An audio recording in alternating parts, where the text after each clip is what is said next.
Hello, it's Grammy and Grandpa. We miss you. We're going to read you a story by Beatrix Potter, and this one is the tale of Peter Rabbit. So here we go. Hope you enjoy it. Show the picture. Once upon a time, there were 4 little rabbits, and their names were Flopsy, Mopsy, Cottontail, and Peter. They lived with their mother in a sandbank underneath the root of a very big fir tree. Okay.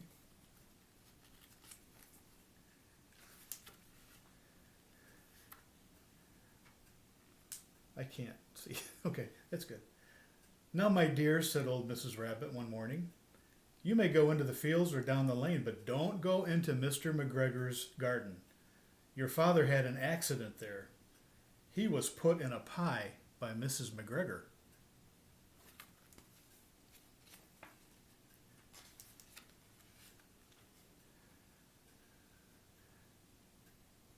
Now run along and don't get into mischief. I'm going out.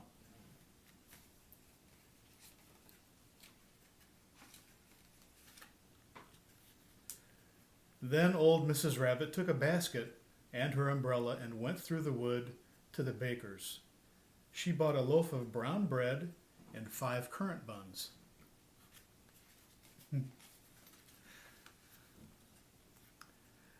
Flopsy, Mopsy, and Cottontail, who were good little bunnies, went down the lane to gather blackberries. They were good. They did what their mommy said. But Peter, who was a very naughty bunny, ran straight away to Mr. McGregor's garden and squeezed under the gate.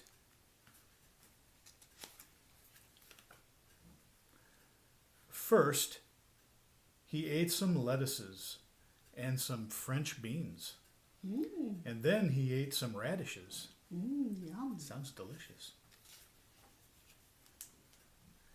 And then, feeling rather sick, he went to look for some parsley so he'd feel better. Uh-oh. But round the end of a cucumber frame, who should he meet but Mr. McGregor? Uh-oh.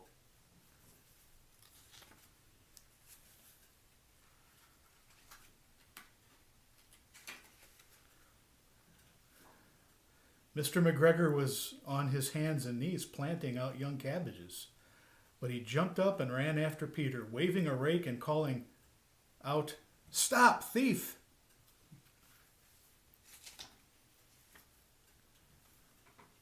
Peter was most dreadfully frightened. He rushed all over the garden, for he had forgotten the way back to the gate. He lost one of his shoes amongst the cabbages and the other shoe amongst the potatoes.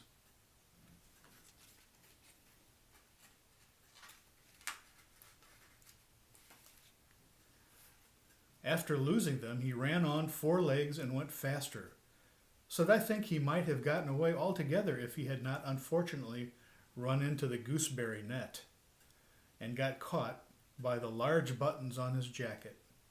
It was a blue jacket with brass buttons, quite new.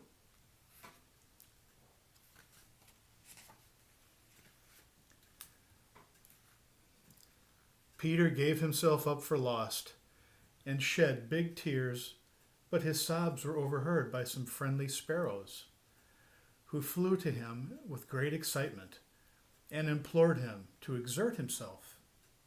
That means, muscle up, get out of that coat. Mr. McGregor came up with a sieve, which he intended to pop upon top of Peter. But Peter wriggled out just in time, leaving his jacket behind him. That was close.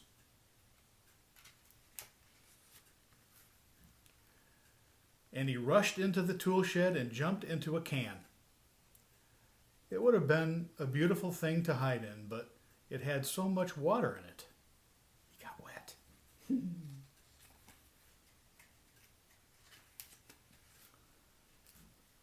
Mr. McGregor was quite sure that Peter was somewhere in the tool shed, perhaps hidden underneath the flower pot. He began to turn them over carefully, looking under each. Presently, Peter sneezed. Kerchoo! Mr. McGregor was after him in no time.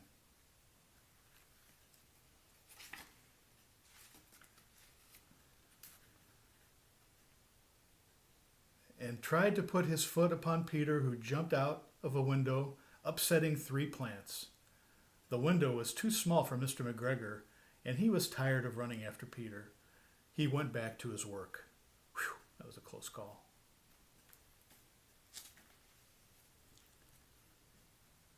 Peter sat down to rest. He was out of breath and trembling with fright. And he had not the least idea which way to go. Also, he was very damp and sitting in that can. After a time, he began to wander about, going lippity-lippity and very fast, and looking all around. I think he's lost.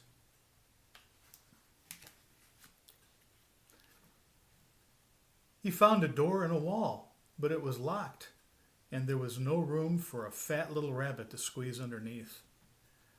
An old mouse was running in and over the stone doorstop, carrying peas and beans to her family in the wood. Peter asked her if she knew the way to the gate, but she had such a large pea in her mouth that she could not answer. She only shook her head at him. Peter began to cry.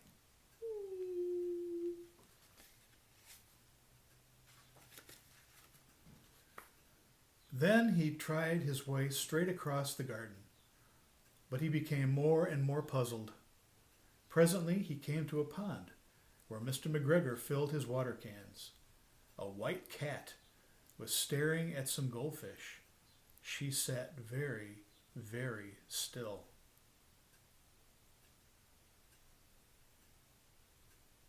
But now and then the tip of her tail twitched as if it were alive.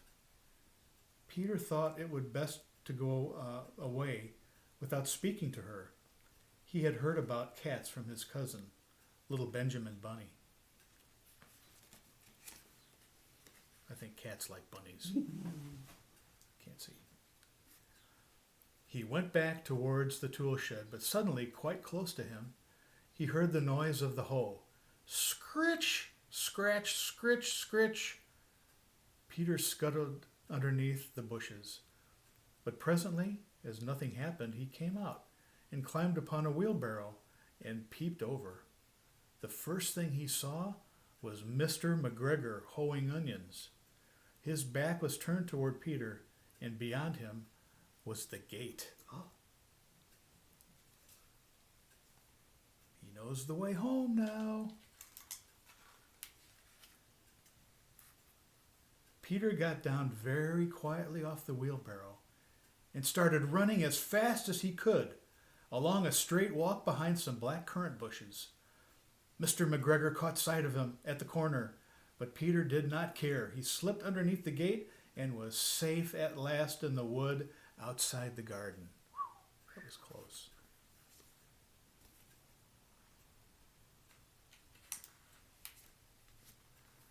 Mr. McGregor hung up the little jacket and the shoes for a scarecrow to frighten the blackbirds. That's what happened to Peter's clothes.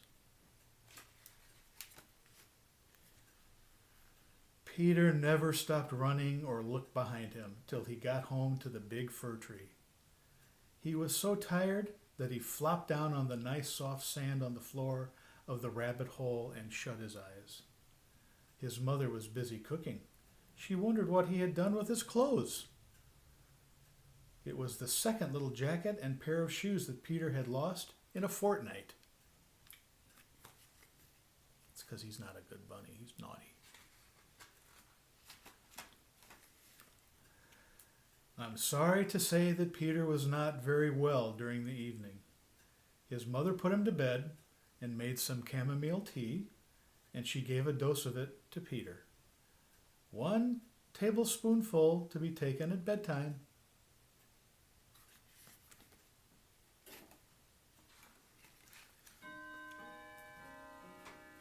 But Flopsy, Mopsy, and Cottontail had bread and milk and blackberries for supper.